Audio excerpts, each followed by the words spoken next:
कहानी है रामनगर के गांव की, जो हिमाचल की वादियों के बीच बसा हुआ था। वहाँ ऐसी ठंड पड़ती थी जिसे बर्दाश्त करना हर किसी के बस की बात नहीं थी। सर्दी के मौसम में एक गरीब परिवार का सरवाइव करना तो लगभग नामुमकिन था। और इसी जगह रहता था एक मोची, जिसका नाम गोपी था। ए गंगा, मैं काम पर जा रहा हूँ। चाय तो पीते जाओ। अरे चाह लाओ जल्दी लाओ, आज पहले ही देर हो गई है। पिताजी मैं भी आपके साथ चलूं? अरे तू कहाँ जाएगा रे? मैं तो काम पे जा रहा हूँ। मुझे भी आपकी तरह जूतों की मरम्मत करनी है। हे भगवान, कैसी बातें कर रहा है तू? सारी दुनिया जहान बड़ा आदमी बनने का सपना देखती है और तू अपने बाप की तरह मोची बनना चाहता है। अरे गंगा, ये चंदन अभी छोटा है, उम्र के साथ समझ जाएगा। ठीक है, ये सब तुम्हारी वजह से है। तुम अमीर होते तो ये सब ना होता।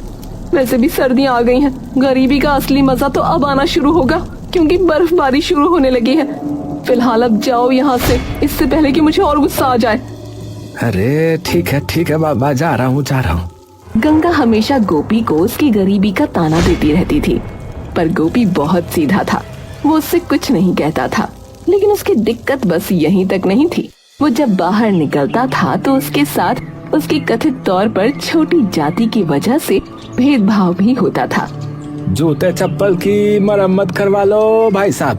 ओ राजू, जूते चप्पल की मरम्मत करवा लो। अरे चुप, तेरी हिम्मत कैसे हुई मेरी कोठी के सामने अपना ये सड़ा सा ठेला लगाने की? है बहुत बार मना किया है तुझे, पर तू मानता नहीं है ना। पर मालिक जमींदार ने उसकी एक बात न सुनी और उसका ठेला अपने आदमियों से कहकर छीन लिया। अरे साहब जी दया करो, साहब जी दया करो, साहब जी। ऐसे मैं क्या कमाऊंगा साहब जी, क्या खाऊंगा साहब जी, दया करो साहब जी। चला जा, वरना तेरी हड्डियां भी तोड़वा दूंगा, बता रहा हूँ। गोपी थके कदमों से घर की ओर चल दिया।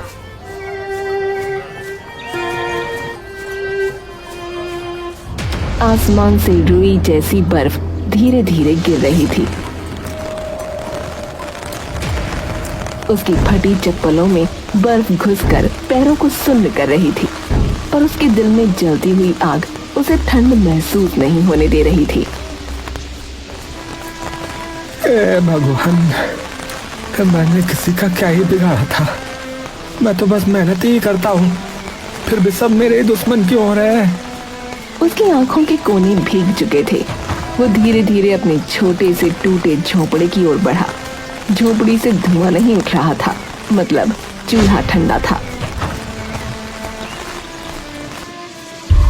अंदर घुसते ही गंगा की झल्लाहट सुनाई दी। इतनी जल्दी क्यों आ गए? सर्दी में यूं बाहर मरे घूम रहे हो? कुछ काम धंधा हुआ कि फिर वही बहाने? गंगा, आज तो मेरा ठेला ही चला गया है। क्या ठेला चला गया? किसने लिया? अरे वही जमींदार ने लिया। कहता है उसकी कोठी के सामने नीच लोग जो है ना, वो ठेला नहीं लगा सकते। उसके आदमियों ने सब उठा लिया है। क्या कह रहे हो तुम? किस हक से उसने तुम्हारा ठेला छीना? क्या वो भगवान है? जाओ जाकर पुलिस में शिकायत करो। अरे गंगा, पुलिस हमारी नहीं सुनती है। जमींदार के आदमी जो है ना, वहाँ तक बैठे हैं, उल्टा हमें ही जेल में डाल देंगे वो। अरे तो अब क्या करेंगे? घर में आटा नहीं, दाल नहीं। चंदन 2 दिन से सूखी रोटी खा रहा है। मैं तो सह लूंगी भूख, पर तुम बताओ, बच्चे को क्या खिलाऊं? क्या उसका भी पेट काट दूं? अरे अब भगवान जो करेंगे वो अच्छा ही करेंगे। तू परेशान मत हो गंगा, परेशान मत हो। अच्छा करेगा? हर बार यही बोलते हो। भगवान अगर अच्छा करता तो आज हमारे सर पर पक्की छत होती, न कि टपकती हुई झोपड़ी। गंगा की बातों में दर्द था, पर तानों का जहर भी। गोपी उसके शब्दों में छिपे दर्द को समझता था, पर जवाब देने की ताकत उसमें नहीं थी। वो बस एक टूटी सांस भरकर बोला, देख गंगा, कल से मैं जो है ना, मैं जंगल जा रहा हूँ। लकड़ियाँ जमा करके लाऊंगा, ठीक है? उन्हें बेचेंगे ना तो कुछ पैसे वैसे आ जाए, चूल्हा भी जल जाएगा और शायद जो है 2 वक्त की रोटी भी मिल जाए। और राशन वो कहाँ से लाओगे? चलो ठीक है, वो जो है ना सेठ मूलचंद, उनके पास जाता हूँ, शायद दे दे उधार। वो सेठ वही जो हर बार ताना मारता है। खैर जाओ कोशिश कर लो। गोपी ने अपनी फटी हुई कमीज का बटन बंद किया, फटे जूतों को खींचा और सेठ मूलचंद की दुकान की ओर चल पड़ा।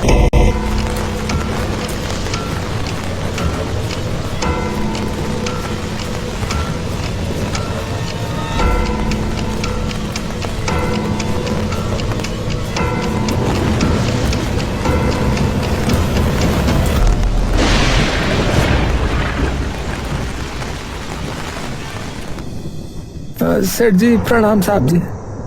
ओहो गोपी मोची, जरा दूर रहकर ही बात कर रहा मुझसे। बोल क्या काम है रे, क्या है?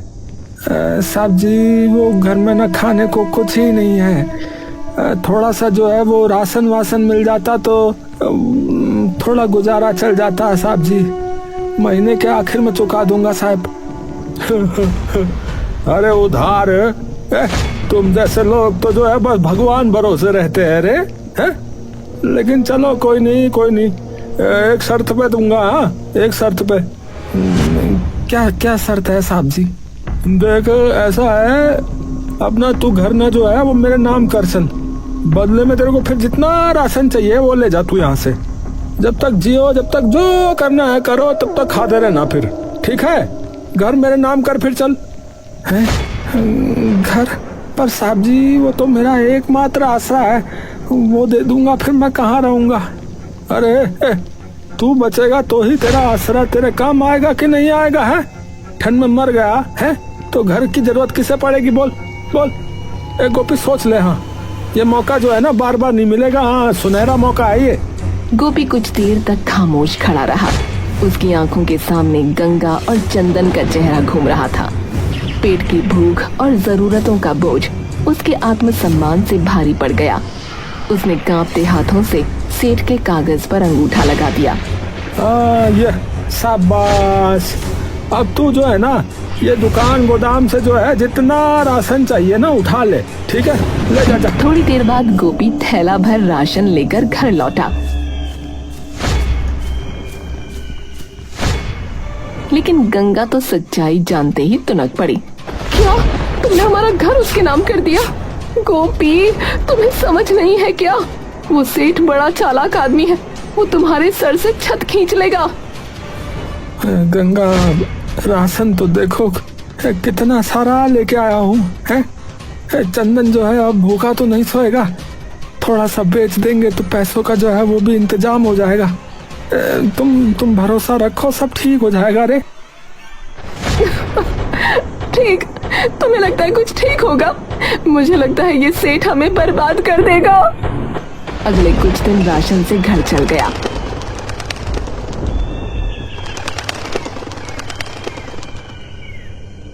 फिर एक सुबह गोपी ने सोचा जो कुछ बचा है बाकी भी ले आऊं, ताकि सर्दियों की असली मार से कुछ राहत रहे।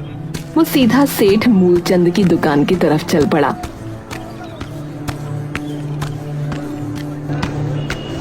अरे साहब नमस्कार नमस्कार। उस दिन के लिए बहुत आभारी हूँ, आपने राशन दिया।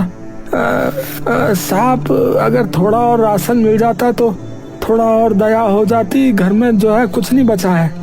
अरे गोपी आज तो कुछ नहीं है रे मेरे पास। हाँ अरे वो जो ट्रक आ रहा था ना वो रास्ते में कहीं फंस गया। बल बर्फबारी से रास्ते सारे बंद हो रखे, अब जब आएगा तब ले जाना है। अभी जा तू, अभी कुछ नहीं है, जा। अरे साहब अरे पर हमारा राशन जो है वो खत्म ही होने वाला है, एक दाना नहीं है घर में खाने के लिए, अब हमें जरूरत है साहब। अरे गोपी बोल दिया है तुझे, है रास्ते बंद हो रखे हैं, मैं तो कह रहा हूँ अभी जा, अब घर संभाल अपना, यहाँ अभी कुछ नहीं मिलेगा, जा अभी। गोपी ने दुकान का गोदाम, तख्त, पूरी दुकान, हर कोना देखा।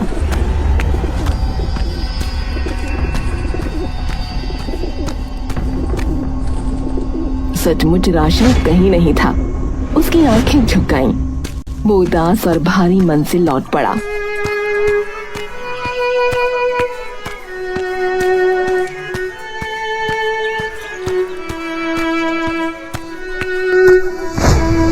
अरे गंगा वो सेठ कह रहा है कि माल जो है ना वो कहीं रास्ते में फंस गया है, बल कुछ नहीं है।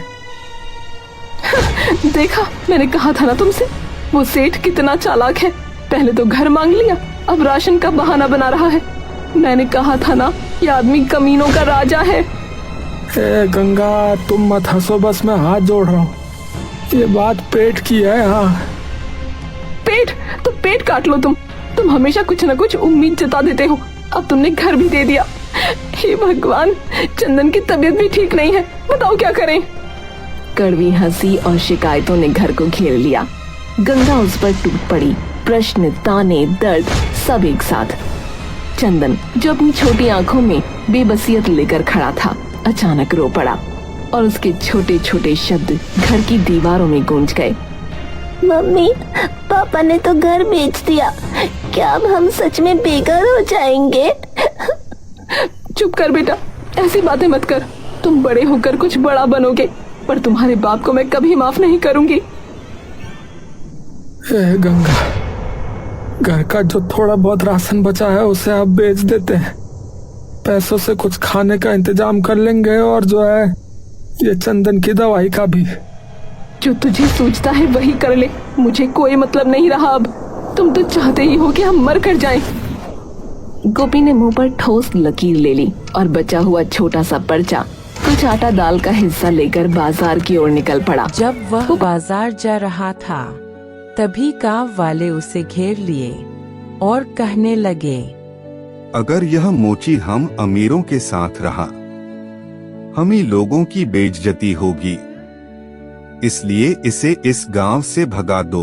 फिर बेचारे गोपी को और उसके परिवार को, सभी को इस गांव से भगा देते हैं। जब वह लोग चले जाते हैं, ठीक अगले दिन जोरदार बारिश, हवा, आंधी, तूफान सभी एक साथ और उसे गांव को एक तालाब में बदल देता है। सभी गांव वाले डूबकर मृत्यु हो जाती है और यह कहानी इसी पर खत्म होता है। हमारे चैनल को सब्सक्राइब कीजिए ऐसा ही कहानी वीडियो देखने के लिए।